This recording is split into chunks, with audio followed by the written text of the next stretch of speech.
मेरा कहना मान लो, बस इन सब की इंग्लिश बनाना सीख लो, पूरे मोहल्ले में हाहाकार मच जाएगी, नाम रोशन हो जाएगा तुम्हारा। देखो हिंदी में क्या लिखा है, कोई मिल गया था, कोई आ गया था, कोई बुला रहा था, कोई तो था, कोई आया हुआ था, कोई नहीं बोला, कोई नहीं जानता, कोई ना कोई, कोई है क्या, कोई मुझे बताएगा। सब में कोई कोई कोई कोई कोई आ रहा है, लेकिन जरूरी नहीं कि सारे एक जैसे बनेंगे। बहुत बढ़िया पैटर्न आपके लिए लेकर आया हूं। मेरा नाम है सरताज, मैं हूं आपका इंग्लिश ट्रेनर, और आप देख रहे हैं लाइट भाग गई सरताज सर की क्लास। आ गई आ गई आ गई, लाइट आ गई, लाइट आ गई। चलो सुनो, अब एक एक करके सबकी इंग्लिश बताता हूं, ध्यान सुनिए। सबसे पहले बात करते हैं, कोई मिल गया था। अब आप रास्ते में, अब घर आए, मम्मी ने कहा टमाटर, हरा धनिया, हरी मिर्च मंगाई थी, देर क्यों गई?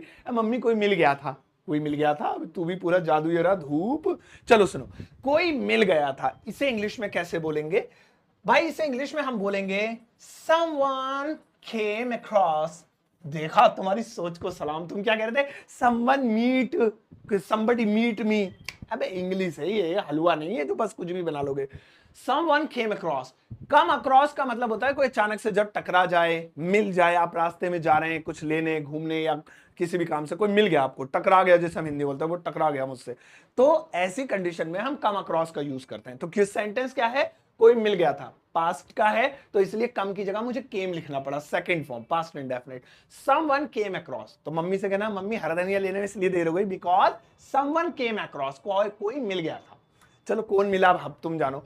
नेक्स्ट वाला है, कोई आ गया था। कोई आ गया था, आप अपने दोस्त के पास गए, देर कैसे हुई यार, कोई आ गया था घर में, मामा जी आ गए थे, मेहमान आ गए थे, कोई आ गया था। ये कैसे बोलेंगे? अब आप सोच रहे होंगे समवन केम, फिर वही केम दिमाग में आ रहा होगा। नहीं नहीं नहीं नहीं, इसे हम अंग्रेजी में बोलेंगे someone dropped in.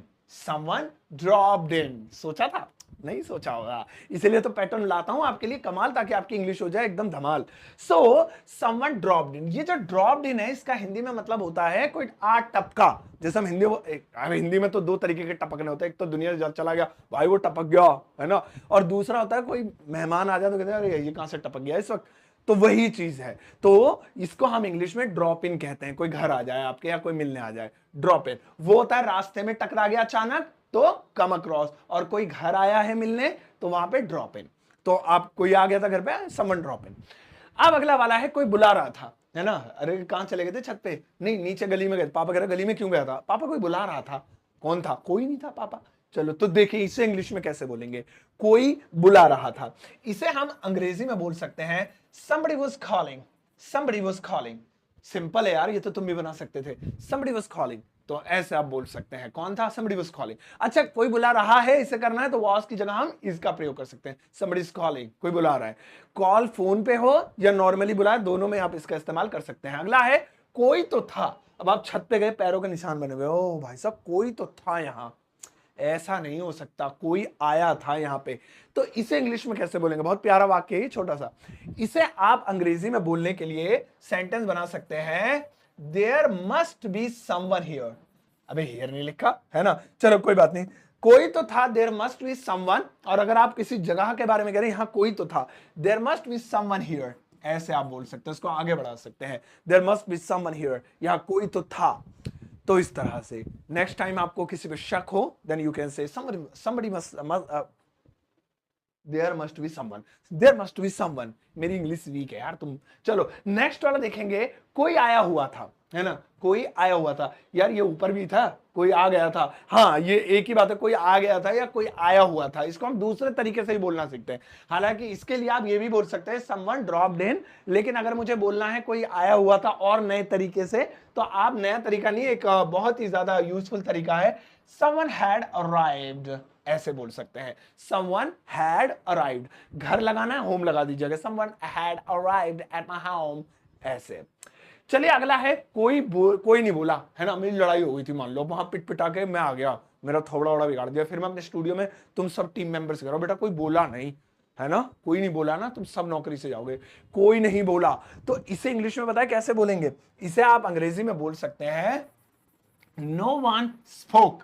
No one spoke, लेकिन मैं आपको एक कमाल का तरीका बताता हूं, आप इस स्पोक को हटा भी सकते हैं। आप बोल सकते हैं no one broke the ice. No one broke the ice, देखा कुछ नया, ये तो नॉर्मल है ना, कोई भी बना लेगा नो वन स्पोक। आप बोल सकते हैं no one broke the ice. पढ़ने में ऐसा लग रहा है कि बर्फ किसी ने नहीं तोड़ी, बर्फ की सिल्ली तोड़नी थी क्या? नहीं नहीं नहीं नहीं। ब्रेक द आइस का मतलब होता है बातचीत शुरू करना या किसी मैटर पे बोलना, शुरुआत करना, चुप्पी तोड़ना। कोई बोला ही नहीं, सब चुप बैठे रहे, no one broke the ice, ऐसे। इसके बाद आता है कोई नहीं जानता। कोई नहीं जानता इस बारे में कि क्या होगा, कोई नहीं जानता, ये सीक्रेट रहने देना।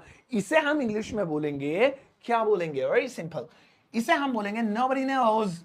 nobody knows, nobody एक सिंपल अफर्मेटिव है ना? ना अफर्मेटिव नहीं, क्या बोलते हैं? हाँ, सिंगुलर, सिंगुलर है, तो इसलिए नो के साथ अब प्रेजेंट डेफिनिट टेंस में ऐसे ये जुड़ेगा, बहुवचन नहीं है। नेक्स्ट वाला है कोई ना कोई। अब देखिए ये अधूरा सा है, इसे आप वाक्य में प्रयोग कर सकते हैं, मैं अभी करके दिखाऊंगा आपको। पहले इस कोई ना कोई की इंग्लिश समझ लीजिए। कोई ना कोई को कहते हैं समवन और दी अदर, समवन और दी अदर। अब इसे वाक्य में प्रयोग कर सकते हैं। कोई ना कोई आएगा, कोई ना कोई यहां बैठा था, कोई ना कोई तो तुम्हारे पीछे तुम्हें सपोर्ट कर रहा है, कोई ना कोई तो बोलेगा। सो कोई ना कोई आया था, समवन और द अदर हैड कम। इसे हम आगे बोल सकते हैं, हैड कम की थर्ड फॉर्म भी कम ही होती है, तो वही है ये, हैड कम। समवन और द अदर, है ना, कोई ना कोई। इसके बाद आता है कोई है क्या। अब देखिए यहां जैसे आप किसी के घर गए, आपने दरवाजा खुला देखा और आप अंदर गए, हाँ कोई है क्या, या बाहर से बोल रहे कोई है क्या जी। अब घर में ही नहीं, मतलब कहीं पे भी आप ऐसे पूछना चाहते हैं, तो आप इसे इंग्लिश में कैसे बोलेंगे? आप इसे सिंपली बोल सकते हैं, is anybody there, is anybody there. हालांकि लिखते टाइम इसमें एक छोटा सा क्वेश्चन मार्क जरूर चिपकाएंगे, because you are talking about an affirmative sentence, you are asking question similar कि इसमें फुल स्टॉप आएगा, बट ये तो क्लास है, यहाँ पर पीपीटी है, तो इसलिए इसमें नहीं है।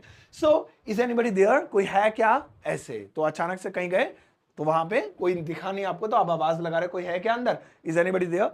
इसके बाद आता है कोई मुझे बताएगा क्या हुआ है, इसका मुंह क्यों सूजा हुआ है, मधुमक्खी ने काटा है, किसी और ने मारा है, कोई मुझे बताएगा। इसके इंग्लिश बताने से पहले मैं आपको बता दूं कि इस क्लास के लास्ट में मैं आपको एक होमवर्क दूंगा, इसमें से रिलेटेड कुछ सेंटेंसेस जरूर बनाइएगा, क्योंकि आप बहुत होनहार हैं अगर यहां तक आ गए, यहां तक मुझे देख रहे हैं तो थैंक यू सो मच, आप मेरे बहुत बड़े फैन हैं।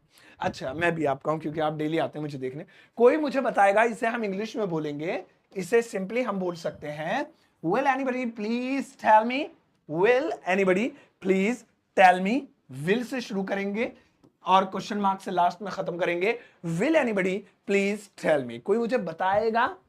अब होमवर्क का टाइम है, लेकिन उससे पहले एक छोटा सा रिवीजन। कोई मिल गया था, someone came across, कोई आ गया था, someone dropped in, कोई बुला रहा था, somebody was calling, कोई तो था, there must be someone here, या वहां पे there, कोई आया हुआ था, somebody had arrived, कोई नहीं बोला, no one broke the ice, कोई नहीं जानता, nobody knows, कोई ना कोई, someone or the other, कोई है क्या, is anybody there, कोई मुझे बताएगा, will anybody please inform me या tell me। अब होमवर्क की बारी है दोस्तों। इस वक्त आपकी स्क्रीन पे मैं निकल लेता हूं, अभी आ रहा हूं, मतलब कुछ सेंटेंसेस दिखाई दे रहे होंगे, इन सभी सेंटेंसेस की इंग्लिश ट्रांसलेशन आपको वीडियो के कमेंट सेक्शन में करनी है, और मैं आपके आंसर का इंतजार करूंगा। हार्ट देता हूं मैं आपको, लाइक करता हूं और कई बार रिप्लाई करता हूं हमेशा, तो आप प्लीज आंसर जरूर दीजिएगा, मुझे बहुत आंसर आपके चेक करते हुए मजा आता है वीडियो के कॉमेंट सेक्शन में। और दोस्तों मेरी किताब अमेजॉन फ्लिपकार्ट पर अवेलेबल है, 10 बार मैं बता चुका हूँ, फिर भी बता रहा हूँ, लेकिन आज किताब के बारे में नहीं, अपने कोर्स के बारे में बता देता हूँ। ये जो कोर्स है 10 दिनों का है, इसमें 10 वीडियो होंगे, आप एक बार में देख लीजिए या 10 बार में देखिए, हमेशा के लिए आपके ऐप में डाउनलोड हो जाएंगी। मेरे ऐप डाउनलोड कीजिए, ग्रामर वाला है। किसके लिए? तो भैया जो थोड़ी टूटी फूटी अंग्रेजी बोल लेते हैं उनके लिए नहीं है, क्योंकि इसका नाम है सुपर बेसिक। सुपर बेसिक का मतलब ये होता है जो बिल्कुल बिगनर्स है, जीरो से सीखना चाहते हैं। क्या इसे लेने का पूरी इंग्लिश आ जाएगी? बिल्कुल नहीं आएगी। ये किताब भी ले लोगे तब भी नहीं आएगी, ये दोनों चीज ले लोगे तब भी नहीं आएगा, कैसे आ जाएगी? वो तो बिना प्रैक्टिस के आ नहीं सकती ना। हाँ, इसे लेने के बाद आप जो बेसिक स्ट्रक्चर है, सेंटेंस किसे कहते हैं, नेगेटिव कैसे बनाते हैं, अफर्मेटिव कैसा होता है, सेंटेंस में बदलाव कैसे करते हैं, वो सब जान जाएंगे, और यही जड़ है, यही रूट है। तो इसको खरीदने के लिए लिंक वीडियो के डिस्क्रिप्शन बॉक्स में, किताब मिलेगी अमेजोन पे, हालांकि इसका भी लिंक मैंने डाल दिया है वीडियो के डिस्क्रिप्शन बॉक्स में। जाओ इस वीडियो के सबके साथ शेयर करना, चाहते एक प्यारा सा नन्ना मुन्ना चुन्ना सा लाइक देकर जाना।